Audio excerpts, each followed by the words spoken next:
दोस्तों, मैं विनय दुबे मुंबई से। आज बात करेंगे भारत के सबसे विवादित और संभावित विषय पर, जिसे आप अखंड भारत के नाम पर जानते हैं। जी हाँ, ये अखंड भारत वो अवधारणा है जो हर राष्ट्रभक्त अपने दिमाग में रखता है। कोई भी ऐसा राष्ट्रभक्त नहीं होगा जिसके आंखों में अखंड भारत के सपने नहीं होंगे। आपने बहुत सारे सोशल मीडिया फ़ोटो पर देखा होगा कि हमारे देश के विश्वगुरु प्रधानमंत्री नरेंद्र मोदी भी एकटक कभी कभी भारत का मैप देखते हैं तो उन्हें दिखता है कि हमारा अखंड भारत कहीं पीछे छूट गया। मुगलों के और अंग्रेज़ों के शासनकाल के दौरान भारत के टुकड़े किए गए, लेकिन अब समय आ गया है, इन राष्ट्रभक्तों को दिखने लगा है कि अखंड भारत को संभावित करे को वास्तविकता में बनाया जा सकता है। लेकिन क्या होगा कि अगर ये अखंड भारत का सपना हकीकत हो जाए? उस समय की क्या स्थितियाँ होंगी? उस समय भारत कैसा दिखेगा? उसको रूबरू कराने की एक छोटी सी कोशिश विनय दुबे तथ्यों के साथ आपके सामने पेश करना चाहता है। 2002 के बाद, गोधरा दंगे के बाद भारत के अंदर हिंदू मुसलमान का जगह जो जहर है वो गली गली घर घर पहुंचा है। बच्चा कुचा काम टीवी के चैनलों पर बैठे हुए एंकरों और उनके न्यूज़ पत्रकारों ने किया है। हर शाम को 7 बजे वहां पर बकरे लड़ाए जाते हैं और हिंदू मुसलमान के नाम पर लोगों को नफरत परोसी जाती है। वहाँ आपको ये बताया जाता है कैसे 200 साल 800 साल मुगलों ने राज्य करके हमारे कितने मंदिरों को तबाह किया। आपको वहाँ ये बताया जाता है कि एक मुसलमान का लड़का कितना देश के लिए खतरनाक हो सकता है, इस्लाम किस तरह से फैल रहा है और भारत इस्लामिक राष्ट्र की तरफ बढ़ रहा है। आपको हर सोशल मीडिया पर दिखाई हुई पोस्ट में आपको दिखेगा कि किस तरह से भारत के मुसलमान, जो कि केवल 14% है या लगभग 20 करोड़ की आबादी है, अगले 10 सालों में भारत को इस्लामिक राष्ट्र बना देगा।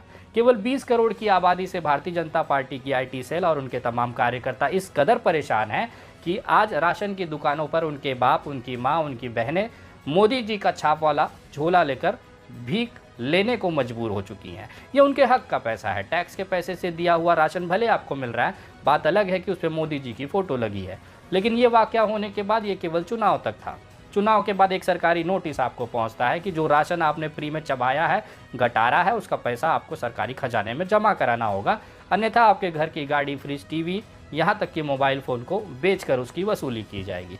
ये तो रही वो स्थिति जो आज की हमारी भारत की तस्वीर है।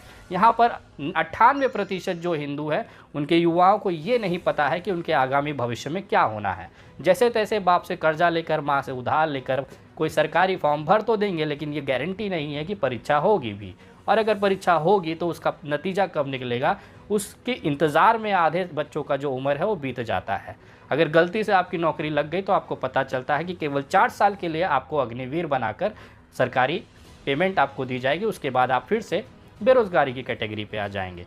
जगह जगह आंदोलन हो रहे हैं, रोज़गार के लिए मारामारी चल रही है। ये वो स्थिति है जब देश में हिंदुत्ववादी सरकार है।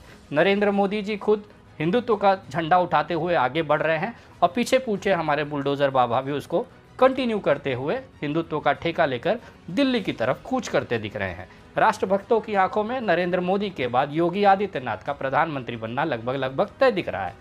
कुछ पल के लिए मान लीजिए कि अखंड भारत हकीकत में बन जाता है। आज का जो अखंड भारत है उसे 10 देशों का एक समूह माना जाता है, जिसमें अफगानिस्तान, पाकिस्तान, भूटान, नेपाल, भारत, बांग्लादेश, म्यांमार, मालदीव्स और श्रीलंका है। ये वो देश हैं, इवन तिब्बत है। ये वो देश हैं जिसको अखंड भारत सनातन धर्मों में माना गया है। ये वो राज्य हैं या देश हैं जहाँ पर इस समय की भौगोलिक स्थितियों को अगर भारत से जोड़ दिया जाए तो भारत में जो स्थिति होगी वो बहुत ही भयानक होने वाली है। भारतीय जनता पार्टी के जो संभावित कट्टर जो हिंदू राष्ट्रभक्त हैं, वो 20 करोड़ मुसलमानों से इस कदर परेशान हैं कि वो अपने घर पे कटोरा लेकर बिना कपड़ों के राशन की दुकानों पर लाइन लगाने पर मंजूर हैं, लेकिन मुसलमानों को फूटी आंख देखना नहीं चाहते। सोचिए अखंड भारत में क्या होगा। पाकिस्तान में करीबन 20 करोड़ के आसपास मुस्लिम आबादी है जो भारत का हिस्सा हो जाएगी, अखंड भारत का हिस्सा हो जाएगी। अफगानिस्तान में 30 करोड़ की आबादी का मुसलमान है। इसके साथ जो तालिबानी आतंकवादी संगठन है वो हमें बोनस में मिलेगा। ये सारे लोग अखंड भारत का हिस्सा होंगे। बांग्लादेश में 14 करोड़ मुसलमान हैं जो इस अखंड भारत का हिस्सा होगा। अगर इस पूरे अखंड भारत में मुसलमानों की संख्या पर अगर ध्यान दिया जाए तो करीबन ये 65 करोड़ को पार कर जाती है। जिस देश में भारत के अंदर 20 करोड़ मुसलमान इन भाइयों को सहन नहीं हो रहे, वहाँ पर 65% के आसपास मुसलमान इन भाइयों को कैसे फूटी आँख सुहाएंगे। लेकिन सोचिए, अगर अखंड भारत बन जाता है तो जो तालिबानी आतंकवादी है वो इंडिया गेट पर अपने टैंकरों में बैठकर सेल्फी लेते हुए दिखाई देंगे। बहुत सारे ऐसे युवा आपको AK-47 लटकाते हुए राशन की दुकान पर मोदी दी का थैला छाप वाला फोटो लेकर राशन लेते हुए दिख जाएंगे। पुस्तकालयों में AK-47 और बम बनाकर की ट्रेनिंग दी जाएगी और देश का जो माहौल है वो इतना खूबसूरत होगा कि आप घरों से निकलने से पहले दूसरों को फ़ोन करके पूछेंगे कि भाई साहब कहीं बम तो नहीं फटा है। ये स्थिति होगी इस भारत के अखंड भारत की, और हम चाहते हैं कि नरेंद्र मोदी जी ये सपना साकार करें, क्योंकि हर राष्ट्रभक्त के साथ में भी विनय दुबे भी एक राष्ट्रभक्त है और मेरी आंखों में भी अखंड भारत का सपना है। 20 करोड़ मुसलमानों ने इनकी नट को टाइट किया हुआ है ताकि भारतीय जनता पार्टी रोज़ बिलबिलाती है, समाचार चैनलों पर बिलबिलाती है, ट्विटर पर चिल्लाती है, सोशल मीडिया पर चिल्लाती है। सोचिए 65 करोड़ मुसलमान आने के बाद इन भारतीय जनता पार्टी के जो टटपुटिये हैं उनकी क्या स्थिति होगी। मुझे तो ऐसा लग रहा है कि इस देश में स्कूल बने न बने, राशन कार्यालय बने न बने, पुस्तकालय न बने, शिक्षा का केंद्र विश्वविद्यालय बने न बने, लेकिन पागल खानों की संख्या बढ़ाई जाएगी। क्योंकि आज के स्थिति के हिसाब से अगर अखंड भारत बन जाता है, 65 करोड़ मुसलमानों को झेलने में हमारा भारतीय जनता पार्टी का कार्यकर्ता कहीं पगला ना जाए, नरेंद्र मोदी करते करते कहीं अपने प्राणों की आहुति न दे, वो आहुति जो इस अखंड भारत के लिए सबसे बड़ा जरूरी तंत्र है। तो सोचिए, ये अखंड भारत का जो झुंझुना लेकर हमारे राष्ट्रभक्त रात रात सो नहीं पा रहे हैं, अगर हकीकत में अखंड भारत हो गया तो इनके घर के जो लोग हैं वो बाहर कैसे निकल पाएंगे। आज वो देशभक्त 20 करोड़ मुसलमान भाई इनको नहीं फूटी आँख सुहा रहे हैं, वहाँ पर 64 करोड़ वो लोग कैसे सुहाएंगे जो दूसरे देशों से आकर हमारे भारत का हिस्सा बनेंगे। सोचिए, तालिबान और अफगानिस्तान वो इलाका है जहाँ पर विश्व की सबसे मजबूत सेना भी घुटने टेक दी। अमेरिका लगातार 20 वर्षों तक अफगानिस्तान में लड़ता रहा और हालात ये हो गए कि अफगानी लोगों ने उनको खदेड़ कर ये हालात पे लाके खड़ा कर दिया कि अफगानिस्तान से अमेरिकी सेना को वापस बुलाना पड़ा। ये वो अफगानी लोग हैं जो अमेरिकी जैसे एकदम टेक्निकल से भी सबसे मजबूत पावर, विश्व का नंबर 1 जो देश है, उसके सामने भी ये लोग नहीं झुक पाए और ये सोच रहे हैं कि नरेंद्र मोदी और उनके जो सोशल मीडिया के टटपुटिया लवंडे हैं उनके सामने अफगानिस्तान के लोगों को ये झुका लेंगे। तो मैं भविष्य में उम्मीद करता हूं कि नरेंद्र मोदी जी हमारे जो राष्ट्रभक्त लोग हैं उनके सपनों को ज़रूर पूरा करेंगे और अखंड भारत की तरफ देश बढ़ता रहेगा।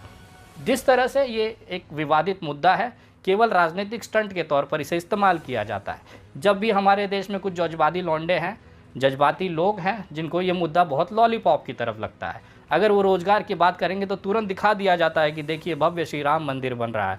फिर अगर कोई दूसरा मुद्दा उठाया जाएगा तो देखिए हम अखंड भारत की तरफ बढ़ रहे हैं। ये हकीकत है हमारे देश का, केवल एक राजनीतिक झुंझुना है। वास्तविकता में ये होना लगभग नामुमकिन है। मैं ये बातें इसलिए कह रहा हूँ कि हम अपने प्रधानमंत्री की जो हैसियत हो वो देख चुके हैं। प्रधानमंत्री के फ़ोन पर उनके ही पार्टी का एक हिमाचल प्रदेश का नेता अपना नाम वापस नहीं लेता। उस देश में हम अखंड भारत की स्थिति को लेकर विचार कर रहे हैं और उम्मीद करते हैं कि नरेंद्र मोदी जी जैसा आदमी इस पूरे आर्यवत को एक साथ फिर से अखंड भारत में रूपांतरित करेगा। जिस पार्टी के कार्यकर्ता अपने नरेंद्र मोदी की फ़ोन पर की हुई बातों को नहीं मानते, वो चाहते हैं कि दूसरे देश के लोग भारत के अंदर राजनीतिक और सामरिक तौर पर एकजुट होकर अखंड भारत का निर्माण कर ले।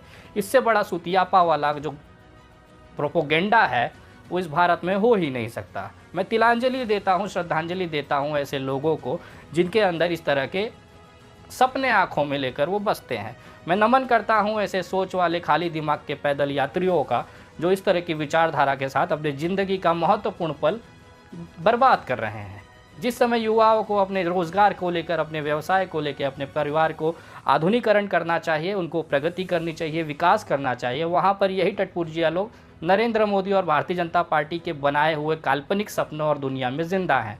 10 साल बाद जब वो जागेंगे तो उनको पता चलेगा कि जिस तरह से 10 साल पहले वो चावल दाल खा पा रहे थे, आज कटोरा लेकर भीख मांगने की स्थिति में है। और मैं दावे के साथ कह सकता हूँ कि आज जिन आँखों में ये सपने लेकर ये जी रहे हैं, उन तमाम लोगों को 10 साल बाद भीख मांग कर भी पैसे नहीं मिलेंगे। क्योंकि जो इंसान अपने लिए ज़िंदा नहीं रह सकता, अपने लिए, अपने परिवार के लिए मेहनत नहीं कर सकता, वो देश के लिए क्या ही कर लेगा। इससे बड़ा एक जो सबसे हास्यास्पद जो बात है इस भारत के लिए हो ही नहीं सकता। ये छोटी सी रिपोर्ट आपको कैसी लगी कमेंट ज़रूर करिएगा। आप अगला वीडियो क्या देखना चाहते हैं उसके बारे में ज़रूर आप बताएं। हो सकता है आपके लिखे हुए कमेंट को लेकर उस टॉपिक पर रिसर्च किया जाए और जो हकीकत है वो आपके सामने पेश किया जाए।